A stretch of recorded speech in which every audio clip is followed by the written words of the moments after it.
Assalamualaikum warahmatullahi wabarakatuh.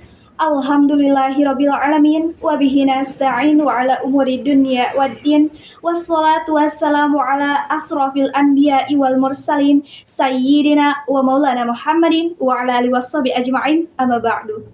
Puji syukur marilah kita panjatkan kepada kehadirat Allah Subhanahu wa Ta'ala, yang mana atas berkat rahmat dan hidayahnya kita bisa sama-sama mendengarkan kultum pada kesempatan kali ini.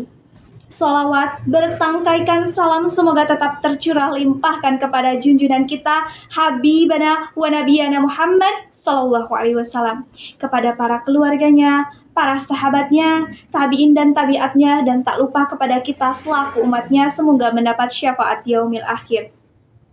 Pertama-tama, perkenalkan, nama saya Trisa Fitri Pramaisela dari Universitas Kuningan, yang pada kesempatan kali ini saya akan menyampaikan sebuah kultum yang bertemakan pemuda keren dan berkelas.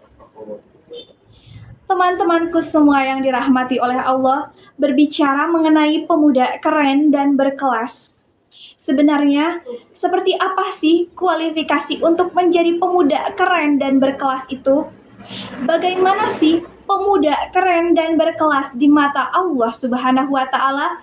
Dan bagaimana pula untuk menjadi pemudi keren dan berkelas di mata Rasulullah Sallallahu Alaihi Wasallam? Atau bahkan bagaimana kualifikasinya untuk menjadi pemuda-pemudi keren di mata Islam? Teman-temanku sekalian, apakah kaum milenial seperti kita sekarang ini sudah termasuk ke dalam pemuda-pemudi keren dan berkelas?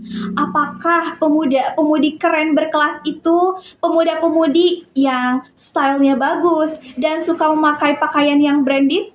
Atau mungkin pemuda-pemudi yang berkelas itu adalah pemuda-pemudi yang mempunyai kendaraan yang bagus dan juga mewah? Wahai teman-temanku sekalian, ternyata untuk menjadi pemuda-pemudi keren dan berkelas itu tidak dilihat dari pakaian, dari kendaraan, dan juga kekayaan. Melainkan untuk menjadi pemuda-pemudi keren dan berkelas itu dilihat dari hati dan juga keimanan. Wahai teman-temanku sekalian, Allah berkata bahwasannya ada 7 golongan yang akan Allah naungi dan Allah selamatkan saat di padang mahsyar nanti. Dan salah satu golongannya itu adalah pemuda-pemudi keren dan juga berkelas.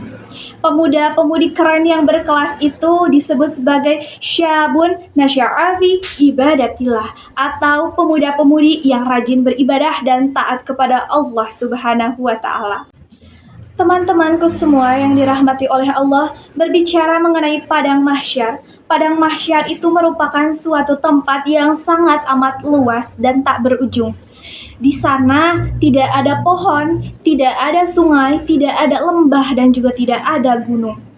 Melainkan hanya berupa daratan yang sangat amat luas.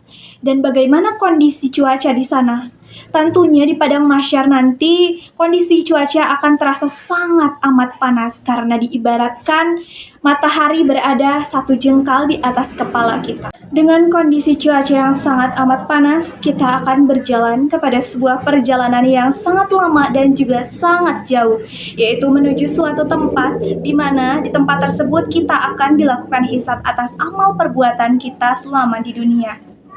Dan dalam perjalanan tersebut kita tidak akan menggunakan pakaian sehelai benang pun dan tidak akan memakai alas kaki apapun. Bisa dibayangkan betapa panasnya nanti yang akan kita rasakan. Tetapi ada 7 golongan yang Allah akan naungi saat di padang mahsyar nanti sehingga tidak akan mengalami kepanasan.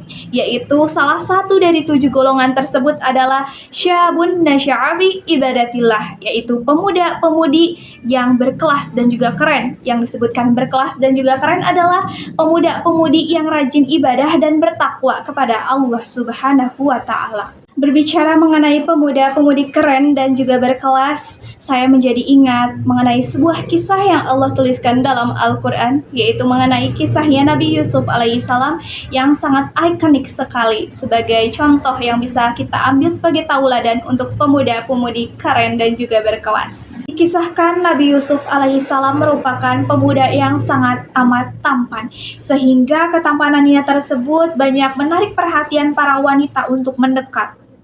Pernah suatu ketika Nabi Yusuf alaihissalam digoda oleh seorang wanita yang sangat cantik dan juga sangat kaya di negara Mesir.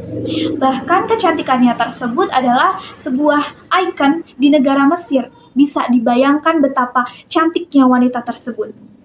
Dengan kecantikan yang wanita tersebut punya dan juga kekayaan, apakah Nabi Yusuf alaihissalam akhirnya tergoda dengan wanita tersebut? Tentu tidak, teman-temanku sekalian. Meskipun Nabi Yusuf alaihissalam digoda oleh wanita yang sangat cantik dan juga sangat kaya luar biasa, tetapi pada saat itu Nabi Yusuf lebih memilih Allah Subhanahu wa Ta'ala dengan cara menahan hawa nafsunya dan juga menjaga pandangannya. Masya Allah, luar biasa. Dari kisahnya Nabi Yusuf alaihissalam, kita bisa menjadikan kisah tersebut menjadi tauladan untuk kehidupan kita. Bahwasannya kita harus bisa menahan hawa nafsu dan juga menjaga pandangan kita dari segala hal yang tidak disukai oleh Allah Subhanahu wa Ta'ala, apalagi dari hal-hal yang menjerumuskan kita kepada hal-hal yang tidak baik, apalagi zina. Nauzubillahi min dzalik, summa nauzubillahi min dzalik. Mengenai topik pembahasan kita mengenai syabun nasya'a fi ibadatillah atau pemuda yang rajin ibadah dan juga taat kepada Allah. Mari kita sama-sama sebagai para pemuda-pemudi kita mulai perbaiki diri sedini mungkin agar bisa termasuk ke dalam golongan syabun nasya'a fi ibadatillah dan mendapat naungan dari Allah Subhanahu wa Ta'ala saat di padang mahsyar nanti. Teman-temanku sekalian, pada momentum Ramadan ini merupakan salah satu waktu yang tepat untuk memperbaiki diri dan juga mendekatkan diri kepada Allah Subhanahu wa Ta'ala agar bisa menjadi salah satu dari golongan syabun nasya'a fi ibadatillah. Maka dari itu, mari kita bersama-sama bahu-membahu untuk menjadi pemuda yang keren dan juga berkelas. Dalam kultum yang sudah saya sampaikan, semoga sedikit banyaknya memberi pengaruh hal yang positif kepada teman-teman semua.